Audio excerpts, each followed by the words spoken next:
Today's video is all about zines. I'm going to talk about what is a zine, how do you make one, what are some of the ones that I have made throughout the years, and I'm going to share my collection with you. You're watching the Paper Tams Vlogtober series. Follow me every day during the month of October, and I'll show you how I use creativity to live life well. Hi everyone, Tams here. Welcome back to my channel. If you are new here, my name is Tams and I create content that encourages a well-lived creative life. And one of the ways that I find is best for me to express my creativity very easily is through the form of a zine. Now, what is a zine? So zine is a short term for the word fanzine. So if you would think about it as sort of like a DIY mini magazine. And zines are typically handmade, and they are something that can be distributed by simply doing a photocopy and passing it along. Other than that, there aren't a whole lot of rules around zines. Zines can range in topics of anything. They can be collages, they can be artwork, they can be typed up, written small stories, poetry, you name it. But they're a lot of fun. They're so easy to make. They're very affordable, and they are a great way for you to express your creativity and make some copies and pass along to your friends. Now, I like to make zines because I can send them through the mail to my pen pals. And in my Tampa Bay Letter Writing Club, we share zines. I make about 2 a year and send them out. I made one for Valentine's Day this year, and then I also made one for my Outpost mail that went out this month in October. So what I'm going to do now is I'm going to cut over to overhead shot, and I'm going to share with you how to make one simply from copy paper. Okay, here is how you make a common zine. All you need is a piece of 8.5 by 11 printer paper, plain white, a pair of scissors, and at least a pencil or something to write with. And then you're going to basically take your paper, fold it in half, fold it in half again, and then you're going to open it up to here and fold this part in half. So you should end up with a piece of paper. When you open it up flat, it has 8 equal sections. Now fold it in half again and take your scissors, and you're going to cut. Make sure your folded edge is facing you, and you're going to cut halfway in like this.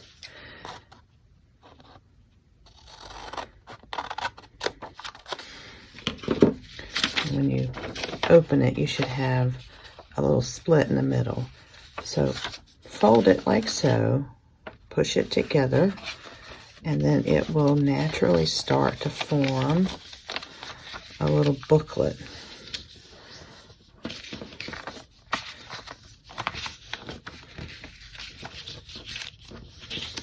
And what you want, something, you can be a little more, take a little more time to get your edges straight, but you should end up with something that looks like this. Okay, and then with a pencil, just to get you started, and you know where everything is, you want to mark it, so because you're going to unfold this to decorate it. So I just like to put a C for the cover, page 1, 2, and I can go back and erase these, 3, 4, 5, 6, and then the back. So I'll put a B for the back. And then open it back up and take note of where all your, so here you have 1, 2, 3, 4, 5, 6, 7, and 5, 6 back cover. Okay, and now you can decorate, but you need to be mindful that you need to decorate this side like this like this. So I'm going to show you a few that I have done over the years. So one of my more popular ones I've done, and I keep my originals in these leaflets, and then I just make copies as needed. This is a Jane Austen one that I did. I'm going to take it out of the leaflet so you don't have the glare. I also did one that was inspired by Nick Bantock. I don't know if you know who Nick Bantock is, but he wrote all the Griffin and Sabine books. I did a bird mail inspired one. So a lot of my early ones were collages. Here's a Edgar Allan Poe I did for Halloween. And here is a Valentine's one I did.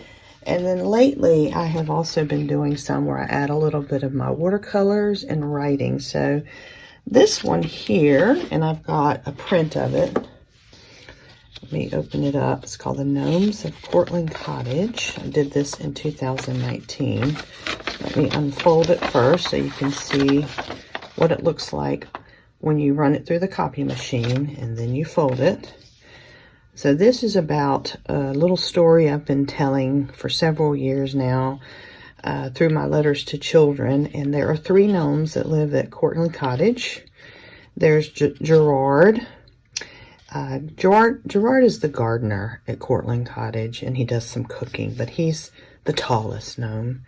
And he loves the opera, orchids, bird watching, watercolors, and green tea. There's Angus, who's like the handyman. He's average size. He likes jazz music, strong coffee, and making beautiful yet functional gifts for friends. And then there's Pete the gnome. He's the shortest. He is a scribe and former librarian. He loves fountain pens, tea time, and curating books for home libraries. And then I have, you can see I signed it and put the year that I made it. So that's an example of one that I have made. And this is my collection of zines that I have traded and shared. People have sent me over the years. They are absolutely wonderful. I'll just go through a few of them very quickly so you can get an idea. Here's one on how to make an artist stamp. Here's one about saving the bees. There's a kind of a couple collage like Jane Austen themes. There's a Halloween. Some more collages. Here's one on how to make a zine. How cool is that? Here's one on the love of postage. Here's a small one. Another male inspired collection. Another small one. You're So Fly. A poetry. And you get the idea. There's one for the new year. So here's one on why I mail. Leaves. This one's really cool. How to, a quick guide to nature journaling. Look at that. Isn't that fun? So there you are. There's my collection. So there you are. I hope that you enjoyed this little summary of what zines are and you have an idea on how to make one yourself.